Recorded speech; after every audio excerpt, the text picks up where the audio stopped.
you doing this lovely Friday morning in Sydney or Melbourne? In Sydney, and it's a beautiful, beautiful winter's morning. It's warm. It's 21, 22 degrees, Yeah, and there's a very faint. It's beautiful, not a cloud in the sky. lovely. I love Sydney. I spent 4 or 5 days there just before COVID. Oh, did you do that recently? Yeah, great. Yeah, Yeah, it's a beautiful city. I mean, Australia yeah, is very similar to Canada. I mean, it falls under the Queen as well, but in terms of yeah. building and structure, it's similar to Canada. Yes, yeah, very, very.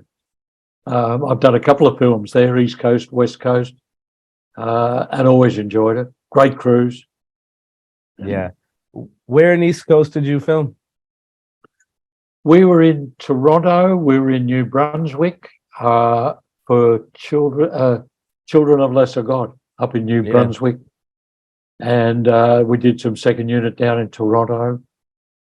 And on the West Coast, I've done the Larry Kasdan film up in middle of a pine forest somewhere in the middle of Yeah. winter. It wasn't funny. Well, a lot of films nowadays, especially, they get when they are filmed in Canada, mostly in Alberta or British Columbia, which is on the west coast, right? So, I think Christopher Nolan's Interstellar, the farm sequence, that was all near Calgary, and Jurassic World, the opening part where they're living in the snow in the middle of nowhere. I think that was also Alberta. Oh, okay. Yeah, yeah. Well, great to have you. Thank you so much for agreeing to do this. I can't tell you how much I love your work, especially in English Patient. I mean, it's absolutely magical and mesmerizing. I just saw it again a couple of days ago. It's been a long time. And I mean, it just sent the vibes of Lawrence of Arabia and Out of Africa. So thank you for creating such a visual masterpiece. Oh, thank you. Thank you for your kind comments. Lovely. How did you get started in the world of cinematography, John? It was a long time ago, and I left school. I wasn't academically inclined, and I left school. I found out I had an uncle that I'd never met who had a sheep station up in central Queensland in Australia, and Hmm. I'd never met him, and I thought I better go and meet him. Right. So I went up and met him, and it just so happened they needed what they call a jackaroo, which is like a trainee cowboy Hmm. on the place, and said, "Would you like to do it?" And I thought, why not? I'm kicking around Sydney. I don't know what I'm doing. But I had been using uh, little 8mm cameras with mates. We were making little movies and things, but it was never the thought that that would be a career. It was just we were having fun, and I took that camera with me. But by the end of the 2 years, um, that little camera had taken over, and I decided that working in the back blocks of Australia wasn't for me. But this little camera, maybe I could become a National Geographic cameraman, go to places that people wouldn't go to, couldn't go to, or scared to go to. Maybe I could do that. And so I came back to Sydney, and with that completely now my track, that was it. And I joined the ABC, Australian ABC, which is a Right. government station. Yep. I spent 7 years there working with some pretty garrulous old ex-combat cameramen from the Korean War, Second World War. And they were hard teachers, but they were the best.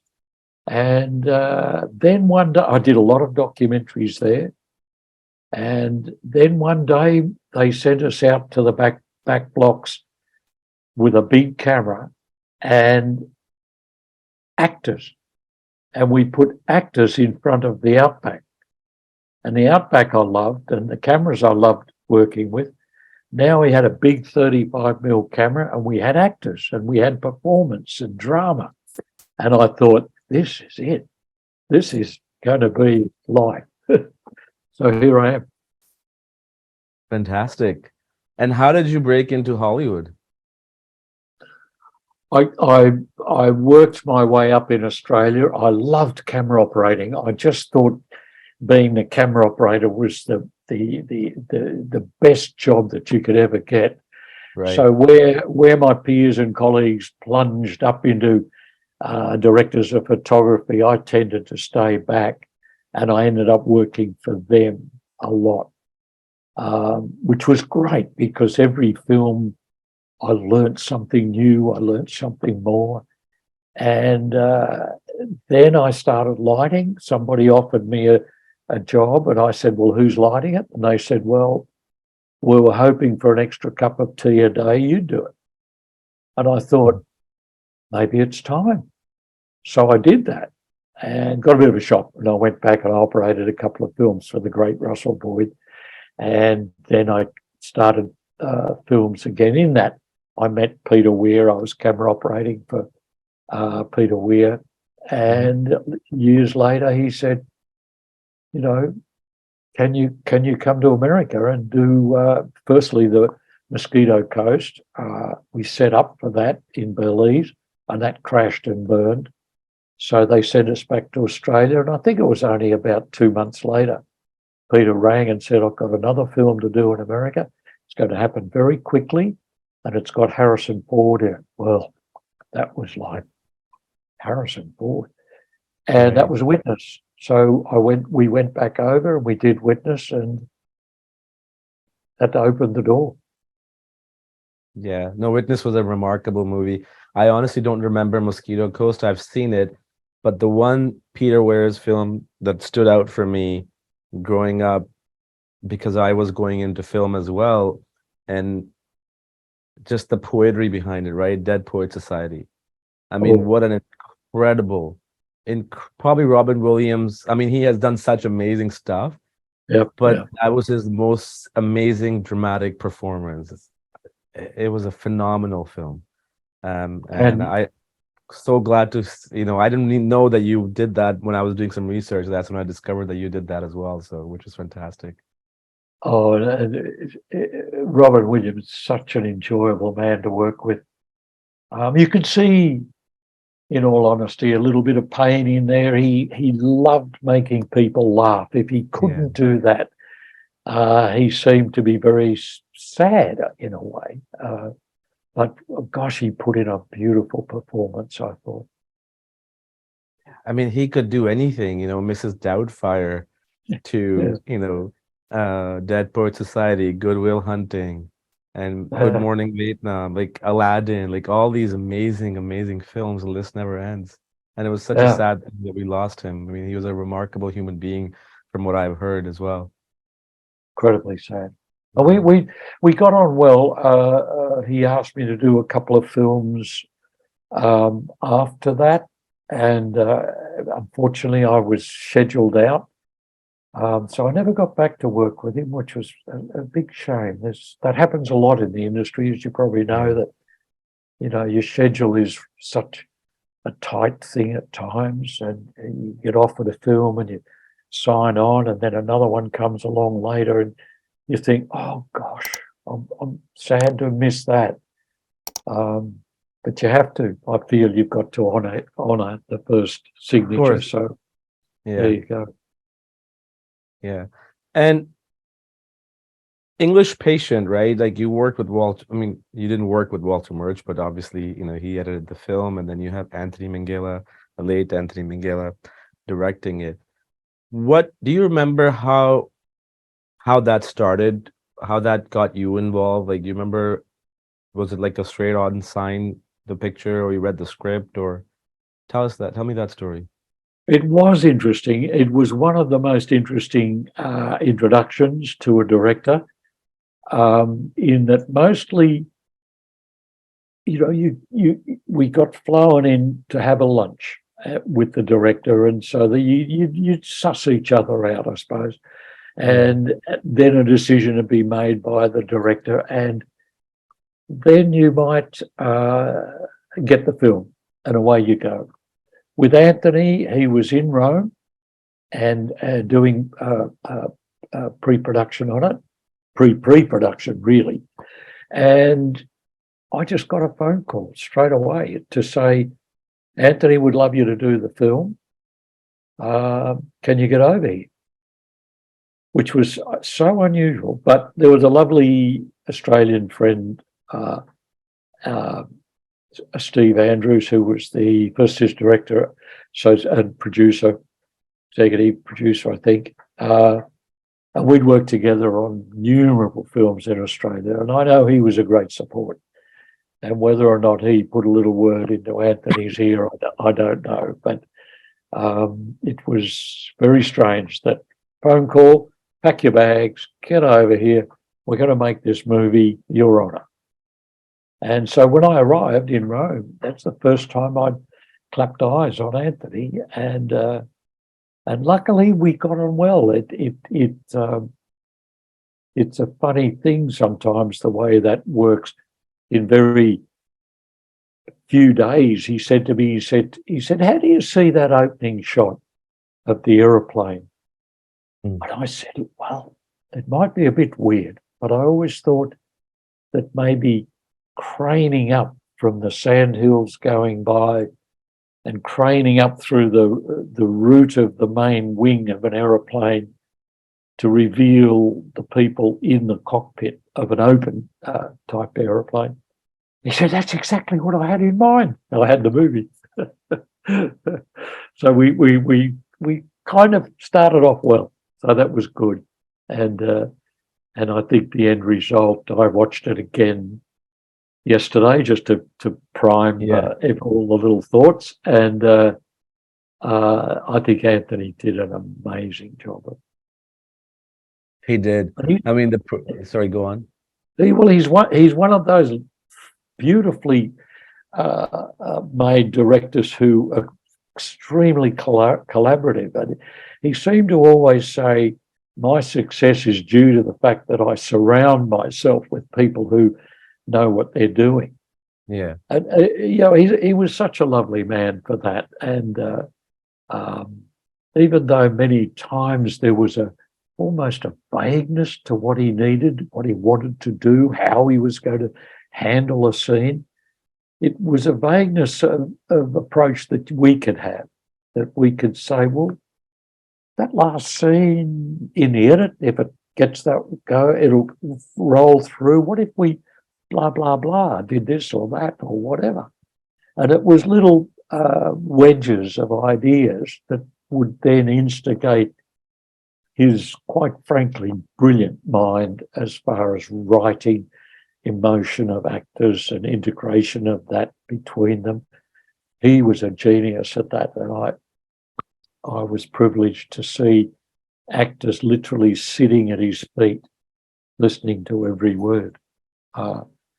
Because even the writing of that, the screenplay out of that beautiful book by Michael Ondaatje, boy, I had so many people say to me once we got it going, who's written the screenplay of that? And I'd say, well, Anthony's done it. And they'd say, boy, I can't wait to see the film, to see what the writer of a screenplay for a film would get out of that beautiful book of Ondaatje's. It's like poetry, that book, all the way through, but so convoluted, so complex. And Anthony broke it down. Yeah. And I think it's also, right, direction obviously has a strong part in, the captain of the ship needs to steer the ship in the right direction with the crew and the cast. Also cinematography, but also editing, right? It was just one of those, rare, I think, I could be wrong, this is my personal opinion. It rarely happens nowadays. I don't think I think the last time that happened was with American Beauty and maybe Everything Everywhere All at Once, where Right. everything clicked. English Patient was one of them, Schindler's List, Forrest Gump. And between American Beauty and this year, I mean, I haven't seen anything that comes close to a film as a whole where everything clicked. And, they got Right. nominated and everything. And what I loved about English Patient, I mean, cinematography obviously is, amazing, but one thing I loved about it and I appreciate it a lot, which I have come to appreciate in the last 10 years more than ever before, is making sure that you have a wider or a medium frame where you can see the surroundings of the character that they're in. And there was very rarely like over the shoulder shots here and there for some important scenes. How was that something that was collaborative between you and Anthony, or did he just give you the ship and figure out what the frame we should do? What was that like? No, no. Anthony hadn't done too many films. I think two films, and this was his third film. Right. They'd always been in 185 format because that 19 in the early 90s, late 80s, we were transitioning onto anamorphic, Yeah. and often there was a lot of discussion about should we go anamorphic, should we stay 185. Anamorphic's got these qualities and these problems, et cetera, et cetera. So it was a big decision. I think in hindsight, in all honesty, I think Anthony was a little scared of anamorphic. I loved it. We had used it in Australia on Gallipoli with Peter Weir and other films that needed to utilise the background to put the actor into.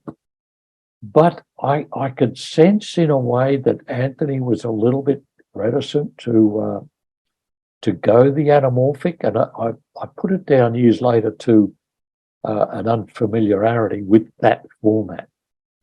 But it was very interesting because much as I thought English patients should have an anamorphic frame,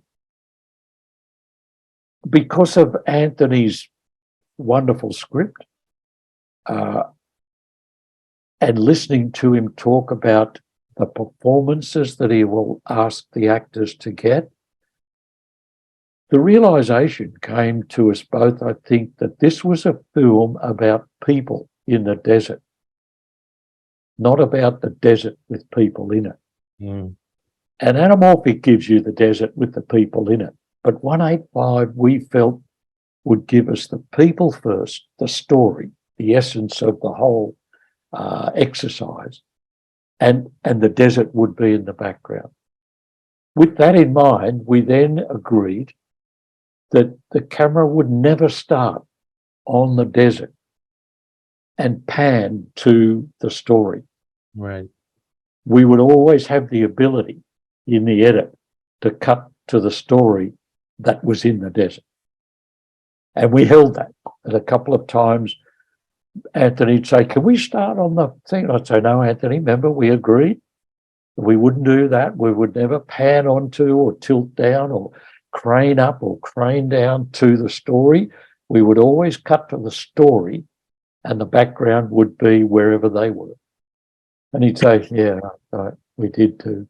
So we had those lovely little tete-a-tetes during the making of the film. I don't think to this day it was detrimental. I think those little philosophies we garnered, that it's a story about people, and the 185 format gave us a little more of a pleasant close-up compositionally than having to spread the story across a frame. It was a story about the people, the romance, the drama, and the desert was always there, and it would be seen. It didn't have to become such a prominent article. It's interesting you mentioned anamorphic. So I have a 32-inch anamorphic monitor, and I mostly watch stuff on TV. But when I was gonna watch English Patient, I'm like, okay, this has to be anamorphic. Like literally, I don't remember if it was or wasn't. So when I played it, I'm like, oh my God, this is not anamorphic. But now that you mention it, it makes so much sense. It makes perfect sense. Because then the gimmick comes into place, right? Like technicalities and all that, and story gets lost and confused. And I think that's something that a lot of films suffer nowadays, is that technology and all that Yeah. stuff comes in first over story, but story is always the key, the heart of the film, period. And we also thought that for Walter, the editing would Yeah. be very much more fluid. Um, I think what's interesting is finding that a lot of directors, and George Miller included, Yeah. are centralizing the subject matter within that anamorphic frame. They'll go anamorphic, but they'll centralize all of the action. And I mean, Fury Road was basically centrally composed throughout the entire film. So that, you know, one might say, is that a waste then to have all of that information on either side, which George didn't worry about? And our, as operators, and I was operating one of the cameras, our instinct is that because we have that big wide frame, I could include that action with the close up. And George would say, no, no, no, centralize, center up, center up. And he didn't care about what happened there. And I found that very interesting because it meant that the frame was being used for the actor's story, not necessarily what was always going on around them. And Yeah. that went then back to the English Patient, where we made the decision not to shoot anamorphic. We didn't talk of centralizing. We still composed off center so that we had information in the background, like the aeroplane in a close-up of Ray was nicely framed in the background. Whereas with George's system now, you'd centralize the aeroplane could be cut in half. But the aeroplane's still there. It's just not nicely framed. Yeah. So I find all of that, because I loved camera operating, I find all of that soup, in a way, that the visual soup that different directors want to attain and want to present is such a fascinating thing. And it's one that I love working at, to help them make it succeed, to see how it works, and to see how the end result of the film can benefit by it. It's a fascinating business. It really is. Right. No, it is. I again, I was talking to I don't know if you know John Schwartzman. He's a DP cinematographer Yeah, for yeah, The Rock, Armageddon, and we were talking about the same thing. Is that the story, the visual that the story that a visual tells in a wider screen, like medium frame or wide frame, wide shot, is so much more. It shows so much about the chemistry between, especially between two characters. yeah, If they have a friendship or if they are enemies or if they are, husband and wife or whatever that is. And when you cut, it just takes you away from that chemistry or that distance between the two characters. And I mean, sometimes I understand, like, you have to cut just to get a tighter shot if there's an emotional scene. But I really, I can't say enough, like just watching English Patient a couple of days ago, it just made me realize how amazing cinema used to be. And there are still some filmmakers that are trying to do that, but I think it's tough now. It's tough because people's attention spans are so short, and very. only films that come to movie theaters that do well are like films like Top Gun, Super Mario, or superhero movies. But it really reignited my love for wider shot. I mean, it was there, but it just really pushed it another level. Uh, and talking about English Patient, what was the biggest challenge that you guys faced, whether it was with the weather or whether it was something else? Any kind of challenges on shoot days? Because it was a long film. I mean, you probably had like over 100 days of shoot easily, right? Yeah, yeah, it was. It was. Um, there were quite a few. But once again, I think because Anthony was on only his third film, there was a lot of learning. I think that he was Sure. trying to get into his system, into his thoughts of how to cover it. And he was leaping well ahead into the final film. And one of the big problems that really I think worried him a lot was that he knew he was going to intercut between the past in the desert, where the romance story was, to the present, where he's dying and he's burnt in Italy. And he was really, really worried about, would the audience understand on a straight cut? Would they understand they just left the desert and they're now in modern time in Italy? It worried him a lot. And he talked of building the hospital, the room, the sick room where he was, building it in the desert with sheer walls that you could see through, that were painted so that when you left him, you could go up and you could see the aeroplane or whatever through the wall. And I think both the production designer, Stuart Craig, and I both gulped, thinking that I have to match the perfect lighting. And we shot the desert first, so you'd be shooting the desert first and then going to Italy to do the room. And we didn't know what the room was, and all of these things all come barreling in on you. And Stuart Craig, I think, thought, oh my God, I've got to build translucent walls of the room, and we'll have to find the room in Italy so I know what size, shape, what the walls are. And all of that became, and we're looking at each other in a way going, oh no, there must be some other way. And so we went through a lot. But Anthony did not want to do subtitles of meanwhile back in the desert or meanwhile back in Italy, to tell the audience they had now transitioned. It was wonderful that what happened was such a lovely film thing. Walter Murch found the long, slow dissolve. I think they were 96 frames or something like that. So once you started to dissolve, you very slowly segued across into the other era. Yeah. And then I found that in the timing of the film, in the colour grading, that by keeping the desert slightly yellower and warmer, therefore prevailing a sort of a sense of heat, and then by keeping Italy cooler and bluer and therefore a little colder climatically, the transitions are perfect. I think they work. I don't think anybody's had a complaint about not having a subtitle and saying, well, where are we now? Because that colour shift and Walter's magic dissolves just found a new way of doing it without having to be so explanatory with a piece of subtitling.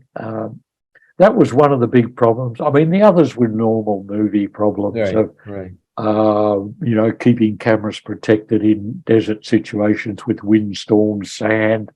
We were shooting, obviously, film negative and scratches and things were paramount, but everybody's brains were geared to it. All the equipment that went in was geared to it. So that was all sort of standard procedures. But the biggest one was, I feel, was Anthony's transitional things. Stuart Craig, amazing production designer, was relentless in finding locations. And he had a lovely way of presenting them. Was like, well, this is the first one. They could come down there and into there. There's the cave entrance, and there's that and that. And Anthony might not quite what I want, maybe, but close. Yes. Well, I've got a second one, and the second one was better. But if there was any question, he'd say, "Now I have a third," and the third one was always perfect. Always, everything just went whack straight in. And it was lovely. So working with Stuart was an absolute delight. As I said, he spent a lot of time out there in cars, driving around, looking everywhere and finding everything that we needed. The cave, unfortunately, was a long way from a road, so everything had to be schlepped in by hand. It meant we couldn't run a cable from the generator. So we had to use, for the exterior of the cave, we had to use available light and little lanterns and things, and some reflectors and bits of polystyrene bounce cards. But that's okay. I was at that stage very happy with that challenge. The interior of the cave, of course, was on a soundstage, completely built for us, and we were able to light that. Very sadly, I'd love to relight all that. I think I overlit it a bit. Sort of go nuts when you get in the cave. Oh, put a light there, put a light there. We've got lights everywhere. I'd love to take all the lights out except one, which you can do now on digital cameras, but we couldn't do on film. So it had all of those sort of problems, but really and truly a fantastic crew that just took it all in their stride. From the deserts to Italy, there wasn't anything really that wasn't out of the norm, except maybe the transitional things, but we solved them. I mean, filming on a beach itself, let alone desert, is difficult in a sense that if a single speck of sand, goes into the lens or to the camera, or anything else, it's a pain. But being in the desert and dealing with film cameras and all the other equipment, it was it something that you were used to by that time, or was that your first desert kind of environment film? No, we had been working in Australia in the outback, Right. not quite as sandy desert as we had on English Patient, but certainly Gallipoli was out there in the back country, and it was desert country. So all of that protection was developed there. Every film I found that I was involved with, under those situations, we were able to develop new ideas. When new people, new camera crews came in, I found that we were quite capable. Somebody would say, "Oh, look, on a film we did this and this and this," so we'd incorporate that. So you build up a whole repertoire of defence against sand and dust and storms, right, wind, all of those sort of problems, rain included, if it's necessary. So really we were quite prepared when we went in. I did feel, first time working with Italian crews, I found that interesting because partly in that they were more au fait with the American system, which was big gear, lots of it, big cars and trucks, and everything is mechanised, motorised, mobilised, whatever. Whereas in Australia, we had tended to be a lot less, and we used a lot less, partly because we couldn't afford anything else, and we didn't have it. It was pretty lean material. Panavision came to Australia, which was fantastic, and that they supplied the best of lenses and cameras. But the rest of the equipment was really put together by the grips and the electrics, and it was minimal gear, and we tended to light with that minimal gear, and so it wasn't a challenge to not have everything you needed in a truck parked beside a location in the desert. Like the cave entrance, we had to carry everything in. And the lights, we walked in on the survey, and Mo Flam, our wonderful New York gaffer, we're walking along, striding along, and he's being very quiet. And finally we got to a point and he said, "John," he said, "we just finished the cable here." And I said, "You're joking, Mo. You mean we run out of cable?" And he said, "Yep, Oh, we've still got 200 meters to go." I said, "Oops, okay, pull out the polystyrene and the reflectors and all the old-fashioned gear. We're off." And we did, and we used a little bounce cards and things, and you can still make movies like that. But always nice to have a bit of electricity up your sleeve if you can yeah. do it. But it wasn't a decision-making thing against that location. In other words, it was like, more of a challenge to Yeah. shoot it without the gear rather than lose the lovely location that Anthony loved and Stuart loved. So there was no question about that. Well, that's the thing, right? When you're limited with resources, most of the time, if not all the time, the best stuff happens, right? Because then Absolutely. your creativity kicks in. You are forced to think, to improvise, to come Yeah. up with a solution. And when everything is sort of, in front of you, then your creativity is kind of just, you know, sitting in the back burner waiting for something to happen. And and and and and I think that was probably a good thing for English Patient. I'm not saying in any way that the direction, the cinematography, the editing and production design, screenplay didn't have anything to do with it, but I think sometimes limitations push us further to make better decisions. Totally agree. Totally agree. And the simplicity of shooting, I think, I think I'm right, helped the actors because there was less junk around them, less Yeah. lights and less people and less equipment surrounding them in a make believe environment.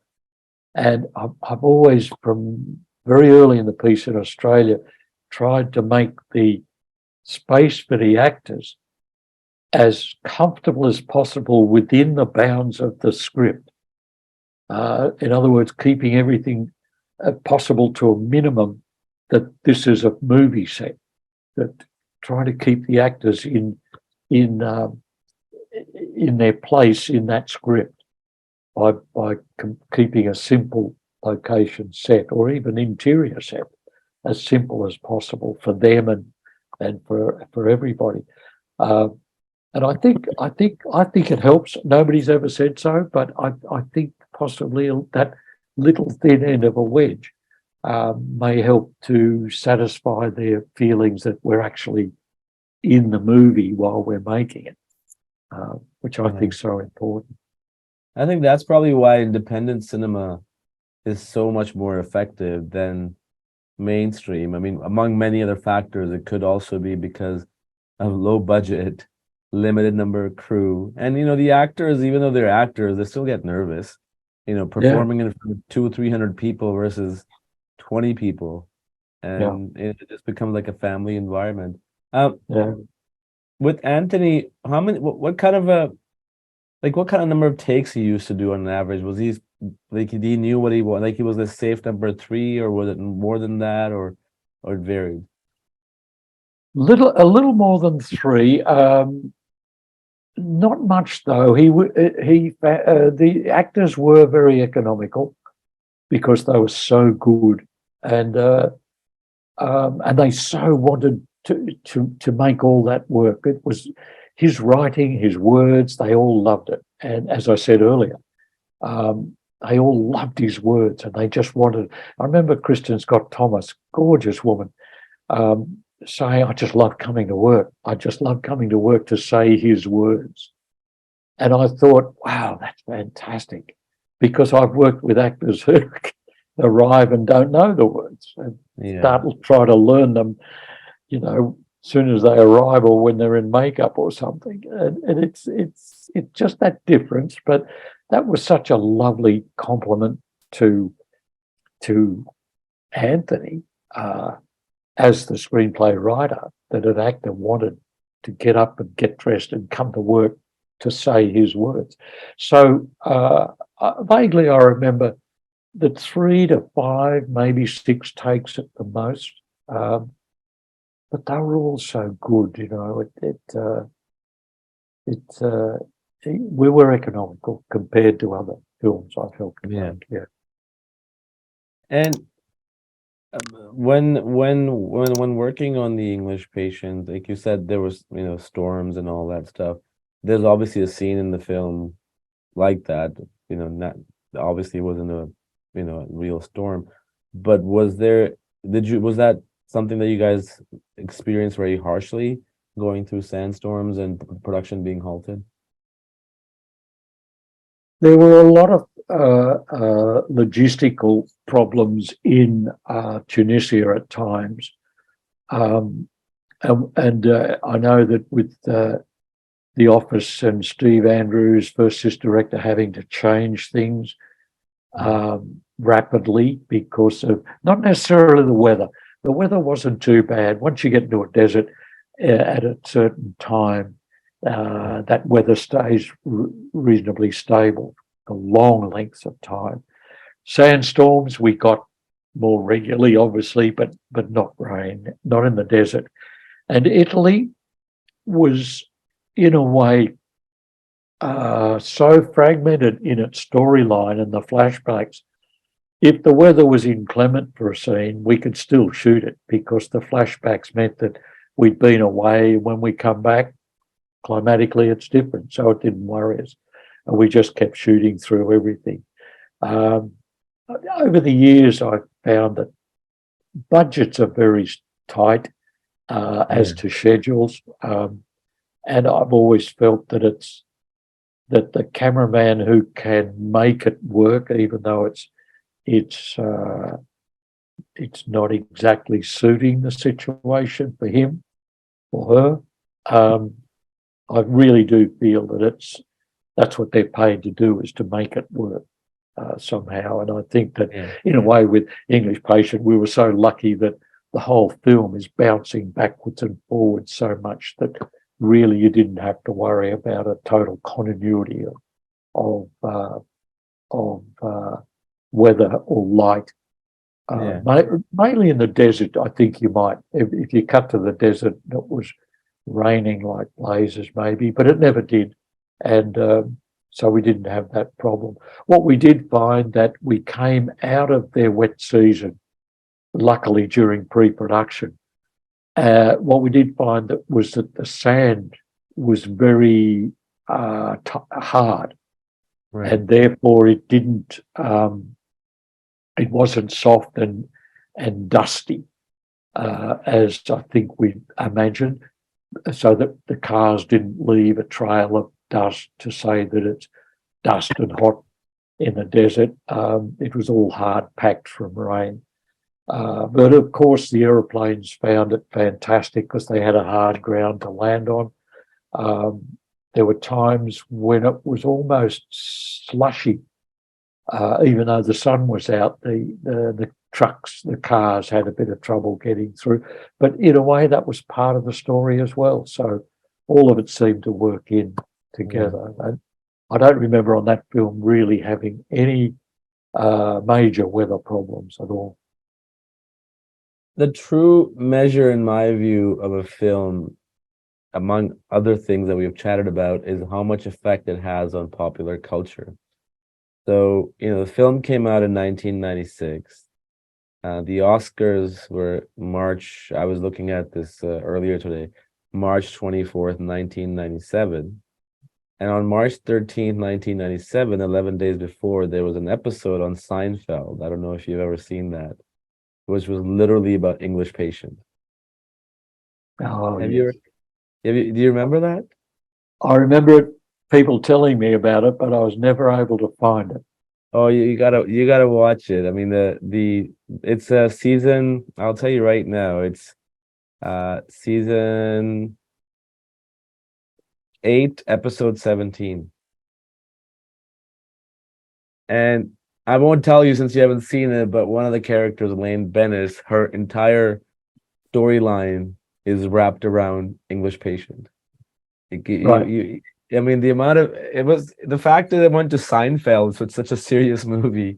I mean, it just tells you how much effect that film had. Because I remember when it came out, everybody used to talk about, Ralph Fiennes and Kristen Scott Thomas and Juliette Binoche and everybody. It was just like the thing that everybody chatted about at that time. And this is pre-social media. early days of internet, and yet still it was something that was discussed at water coolers at work and everything. Right. It did wind up. It's one of those uh, films that released early is sometimes very detrimental to the academies. Um, uh, but I think if I remember, it came out fairly late. It was released fairly late, and it suddenly shook people. Um, they suddenly November thought, "Oh, November 22nd it came out. So it was around Thanksgiving weekend. yeah, yes, yes," which which meant that it hadn't been sitting around for a year, sort of like Fury Road did that. It sat around for a long time and nobody then took any notice of it until something went wrong or right and it suddenly got nominated. But um, it being released a little later, I think people see all those films and then suddenly something like as beautifully made and written as English Patient was, and I think they just sit up straight and say, "Oh my gosh, that's dotted the I as far as I'm concerned." Yeah. They And I did think very it's also the audience is hungry for something fresh, always, right? And if they're in that mindset of a movie like Jerry Maguire, for example, or Forrest Gump, or English Patient, or American Beauty, or Gladiator, I mean, those are very, very unique films, the ones that I just mentioned, right? There's nothing like them in any way. And I think if they're done properly, the audience notices it, and then the word of mouth spreads. And with that film, everything clicked. The supporting performances, the main performances, cinematography, editing, direction, writing, and yeah, the audience notices that. yeah, yes, I agree. I think that when all of those talents harmonise to the end, you have a film that connects to a lot of people, which I really think English Patient did. I'm very proud of it. I think we have the lovely Paul Zantz, Saul Zantz's nephew, who was on the film, and he regularly has organised little gatherings of the crew from all over. Well, we came from Australia, Italy, England, America to make that film, and it's so lovely when they all get together. Um, and Kristen Scott Thomas is there, and Rafe will appear, and get to know. And we became a family, living in the desert together, basically all together. Was and a lot of us went on to do other films, obviously with Anthony, and Hmm. a lot of the same crew, and that family kind of stuck together. And Anthony treated us like that. He treated us like a family, um, and we were basically. We ate together, laughed together, and made films together. And it was an extraordinarily lovely way to make a film. Um, one of the best, actually, because most films at the end of a day, everybody goes off in their general directions and Yeah. separate until, call time the next morning. But on that film, no, we tended to, where are you eating tonight? Oh, not that in Tunisia there were too many places to eat, so you always bumped Yeah. into somebody. But it was always that lovely, where are you going to eat? Can I join you? And yeah. And, and that was cast and crew. It was a lovely combination of the mix and mingle of crew and cast together as well, um, off camera, which is a lovely way of making movies. Lovely. And I think that's one, again, I can't stress this enough. That's probably one of the reasons everything clicked, because when everybody clicks off filming, like, you're having dinner or lunch from with this person and that person the next day, there's that synergy that clicks in, and you start Yeah, understanding, because it's all about, we all assume things about other people until we get to know them. And that's what literally life is about. And so is cinema. If you get to know the other person's, whatever difficulties or fun times they're going through, or connect with that, everything else clicks in. yeah. and obviously that little bit of discussion would be at the meal, would be over the next day's shoot or the week's shoot. There'd be always a little bit of talk of that at times, but it wasn't a heavy meeting situation. It just would come up. An actor might say something, and Anthony would help solve it. Crew would be there listening, or wardrobe might be part of that. So it became a lovely sort of very low-key production meeting type meal, but only sprinkled through the rest of a sort of a lovely camaraderie of sociability. It was lovely. It was a lovely way to shoot films, actually. Well, the best things can happen over meal when you're having lunch or dinner. Everybody's relaxed. That's right, with some nice Italian wine too. It always helps. Sure. And I was going through your IMDb, John, and I kind of noticed that I don't know if it was intentional or you take like 3-4 years off from films, or is that just something that has become like that, or is that something by choice? No, it was something that I picked up very early in my career once it went international, was that with a beautiful wife and 2 gorgeous children, I could not spend my whole life traipsing around the world for filmmakers. And none of them were in Australia. Once I went over to do Witness, got nominated, and the door opened to bigger films overseas. My time in Australia was reduced considerably. So it was actually with Peter Ware. I was working with him on one of the international films, and he said, "Oh, you've got to take time off. You can't finish a film on Friday night and start another one Monday morning." Not that I was doing that. There was always a time factor between them, but it never seemed enough. So then I started to vow that, yes, I would do that. So I did. I would finish a film, and then if my wife and children were with me overseas, wherever that was, we might rent a motorhome and we would go for 3 weeks, travel around that country, camping. And they all enjoyed that. And then I would come back to Australia and have another month or 2 there, depending on when the next project was. And I made that a fact. And I missed a lot of good films because of it, but I'll never regret it for the time that I had with my wife and children and helping them through school and life. Never regret it.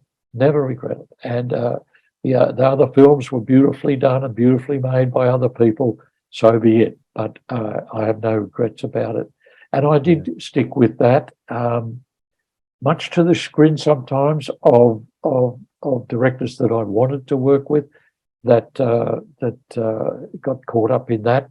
But look, as I said, I don't regret it, and I just feel it was the right thing to do. I'm now retired completely, so I have all the time in the world. In fact, now people say, "What the heck are you doing?"